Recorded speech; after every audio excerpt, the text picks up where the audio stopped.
জামাতের নেতৃবৃন্দকে তারা ঘরে ঘুমাইতে দেয় না, এখন নাকি তারা আওয়ামী লীগ খুঁজে পায় না।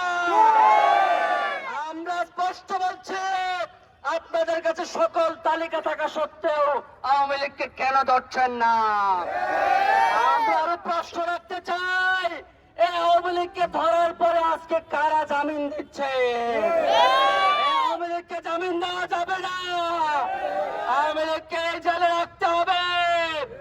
আমরা আরো স্পষ্ট বলতে চাই, এই খুনি হাসিনার মামলায় জুলাই যোদ্ধা এখনো জেল হাজতে, এখনো কুড়ের বারান্দায় ঘুরতে হচ্ছে। জুলাই যোদ্ধাদের সকল মামলা এখনো প্রত্যাহার করা হয় নাই।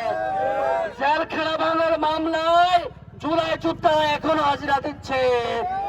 এই ইন্টারিম গভর্নমেন্টের জন্য এটা লজ্জার, যাদের রক্তের উপর দাঁড়িয়ে তারা আজকে সরকার পরিচালনা করছে, এই রক্তের সাথে তারা আজকে গাদ্দারি করছে।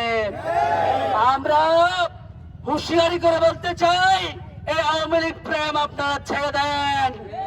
টাকা খেয়ে তাদের কাছকে গোপনে গোপনে নিরাপত্তা আপনারা দিচ্ছেন, আমরা সব জানি। কার কাছ থেকে কত টাকা আপনারা নিচ্ছেন, কে কাকে পাহারা দিচ্ছেন, সব তথ্য আমাদের কাছে আছে।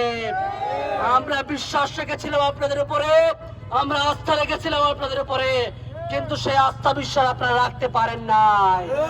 আমরা ঐক্যবদ্ধ আছি, আমরা ঐক্যবদ্ধ আছি।